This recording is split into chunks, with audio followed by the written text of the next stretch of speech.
खूनी कुआं। सीमा गर्मियों की छुट्टियों में अपनी नानी के गांव आई थी। सीमा नानी के घर पहुंचने के बाद अपनी नानी के पैर छूती है और उनसे आशीर्वाद लेती है। तभी उसकी नानी उससे कहती है, इतनी बड़ी हो गई मेरी सीमा, चल जल्दी से हाथ मुंह धो ले, मैं तेरे लिए खाना लगा देती हूँ। भूख लगी होगी ना? हाँ नानी, भूख तो लग रही है मुझे, आपके हाथ के बने हुए पीले दाल और चावल खाने की। कितना टाइम हो गया है मुझे आपके हाथ का बना हुआ दाल चावल खाए हुए। तू तो नौकरी में व्यस्त थी, तो तुझे कहाँ से टाइम मिलेगा अपनी नानी के लिए?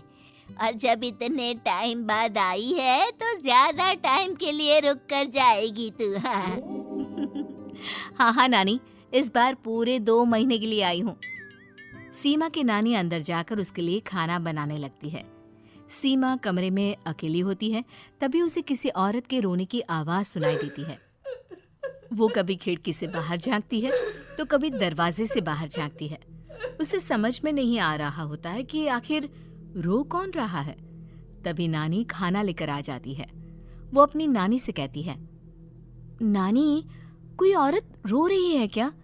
मैं जब से यहाँ आई हूँ तब से मुझे यहाँ किसी औरत की रोने की आवाज आ रही है। हे भगवान, कहीं ये वही तो नहीं? बोलो ना नानी। अरे कोई नहीं रो रहा, ये तेरे मन का वहम है। और तू ना अब खाना खा ले, ज्यादा यहाँ वहाँ की बातों में ध्यान मत दिया कर। जल्दी से खाना खा और फिर मेरे साथ आ जा मेरे कमरे में, दोनों बैठकर खूब सारी बातें करेंगे। ऐसे ही अगले दिन सीमा अपनी नानी के साथ गांव के बाजार जा रही होती है। उसी रास्ते में फिर से किसी औरत के रोने की आवाज आती है। वो अपनी नानी से कहती है, अरे नानी, क्या सच में तुम्हें अभी भी किसी औरत के रोने की आवाज नहीं सुनाई दे रही? मुझे किसी औरत की बहुत बुरी तरीके से रोने और चीखने की आवाजें आ रही हैं। मैं बहुत परेशान हूँ नानी, आखिर ये कौन है? मुझे लगता है कि सीमा को शहर भेज देना चाहिए, यहाँ रहना उसके लिए ठीक नहीं। नानी बोलो ना, आप चुप क्यों हो जाते हो? सीमा, तू घर चल, मुझे तुझसे बहुत जरूरी बात करनी है। नानी सीमा को घर ले आती है और सीमा से कहती है, सीमा, कल सुबह तू शहर वापस चली जाएगी। अरे अचानक? आखिर क्या बात है नानी, आप मुझे ऐसे जाने को क्यों कह रही हो? मैं बस जो कह रही हूँ उस पर ध्यान दे। तू कल सुबह यहाँ से चली जाएगी, और ये बात मैं कोई मजाक में नहीं बोल रही। तू कल जाएगी तो मतलब जाएगी। अरे नानी, चली जाऊंगी मैं, ठीक है, पर आखिर बात क्या है ये तो बता दो। मम्मी से कोई बात हुई है या फिर मुझसे कोई गलती हुई है जो तुम मुझे अचानक से जाने के लिए बोल रही हो?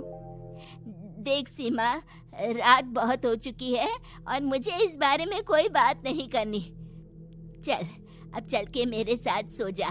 सुबह की बस पकड़कर तुझे शहर भी तो जाना है। सीमा को अपनी नानी का ऐसा व्यवहार देखकर बहुत ही अजीब लगता है। उसे कुछ समझ में नहीं आ रहा होता है कि आखिर उसकी नानी उसे अचानक से गांव छोड़कर जाने के लिए क्यों कह रही है। ये सारी बातें सोचते सोचते सीमा की आंख लग जाती है और वो अपनी नानी के साथ सो जाती है। ऐसे ही आधी रात को सीमा को फिर से किसी औरत की रोने की आवाज सुनाई देती है। वो उस औरत की आवाज सुनकर बार बार करवटें बदल रही होती है और तभी उसे सपने में भी एक अजीब सी औरत की परछाई दिखाई देती है, जो इतना चीख चीख कर रो रही होती है कि सीमा डरकर उठ जाती है। वो पूरे पसीने पसीने हो रही होती है। वो अपने आसपास देखती है तो घर में बिल्कुल शांति का माहौल होता है। सीमा घबरा जाती है। वो अपनी नानी को जगाने की कोशिश करती है, मगर उसकी नानी नहीं जगती। सीमा को फिर से उस औरत की रोने की आवाज सुनाई देती है। आखिरकार सीमा अपने आप को रोक नहीं पाती और वो घर का दरवाजा खोलकर बाहर निकलती है। आखिर ये माजरा क्या है? आज तो मैं पता करके रहूंगी। अब आवाज का पीछा करते हुए सीमा आधी रात को गांव के चौपाल के पास बने कुएं के पास पहुंच जाती है, जहां कुएं की चारों ओर बेड़ियां लगी होती हैं। उन बेड़ियों में लगे हुए ताले के साथ एक लाल रंग का कपड़ा और माता रानी का कलावा बंधा होता है। उस कुएं में से सीमा को किसी के रोने की आवाज आती है। सीमा परेशान हो जाती है। इस कुएं में कौन है? कौन है यहाँ? सुनो, कौन है? कौन रो रहा है? वो चिल्ला चिल्ला कर पूछती है और साथ ही लोगों को जगाने की कोशिश करती है, मगर किसी को भी उसकी आवाज सुनाई नहीं देती। अब सीमा खुद उस कुएं के पास की बेड़ियों और तालों को खोलने की कोशिश करती है और किसी तरह कुछ देर की मशक्कत के बाद सीमा उसको खोल भी देती है। और जैसे ही वो कुआं खोलकर उसके अंदर झांकती है, सीमा उस कुएं में गिर जाती है। इतने में उसकी नानी की नींद भी खुल जाती है और सीमा को पास ना देखकर नानी परेशान हो जाती है। नानी घबराकर पूरे घर में उसे ढूंढने की कोशिश करती है, जिसके बाद उसकी नानी और सभी लोग उस खूनी कुएं के पास जाते हैं और सीमा की नानी कुएं के पास खड़ी होती है। सभी गांव वालों और सीमा की नानी को सीमा के चिल्लाने की आवाज आती है। बचाओ, कोई मुझे बचाओ। मेरी बच्ची, हम आ गए, हम तुझे बचा लेंगे। नानी, मुझे यहाँ बहुत डर लग रहा है। यहाँ इंसान की कटी हुई मुंडिया, हाथ, पैर और कंकाल है और खून भी है।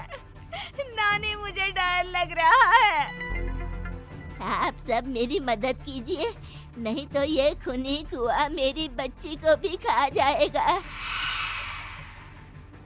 अरे मुझे तो ये समझ में नहीं आ रहा कि आखिर इस खूनी कुएं को खोला किसने। सालों पहले इसको इतनी मुश्किलों के बाद तांत्रिक बाबा ने बंद किया था। अरे पूरा गांव खूनी कुएं के बारे में अच्छे से जानता है, तो कोई भी जानबूझकर तो ऐसा करेगा नहीं। मतलब किसी ने अनजाने में इसे खोल दिया है भैया। सीमा को इस बारे में मालूम नहीं था और जब से वो यहाँ आई थी तभी से उसे किसी औरत के रोने की आवाज़ें भी सुनाई दे रही थी। कहीं सीमा ने ही तो उसे नहीं खोला। अगर ऐसा है तो फिर सीमा का बचना बहुत मुश्किल है। वहीं कुएं के अंदर सीमा रोते हुए बैठी होती है कि उसे आवाज सुनाई देती है जो कुएं के बाहर खड़े गांव वालों में से किसी को सुनाई नहीं देता। आज सालों के बाद मुझे ताजा खून मिलेगा। तेरा खून पीकर आज मैं अपनी प्यास बुझाऊंगा।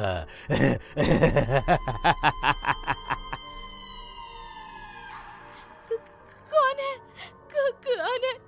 मत मारो प्लीज, मुझे जाने दो प्लीज। मैंने किसी का क्या बिगाड़ा है? वो तुझे मरने के बाद पता चल ही जाएगा। जितने में गांव वाले और सीमा की नानी कुछ सोच पाते, उतने में उन्हें सीमा के चिल्लाने की आवाज आती है और अगले ही पल सब शांत हो जाता है। क्या हुआ? सीमा, मेरी बेटी। माफ करना बहन, लेकिन अब सीमा वापस नहीं आएगी। हमें एक बार फिर से कुएं को बंद करना होगा। गांव वाले तभी तांत्रिक को बुलाकर लाते हैं। एक बार फिर अपनी शक्ति से तांत्रिक बाबा उस कुएं को हमेशा हमेशा के लिए बंद कर देते हैं और वहां एक बोर्ड लगा दिया जाता है कि यहाँ आना मना है।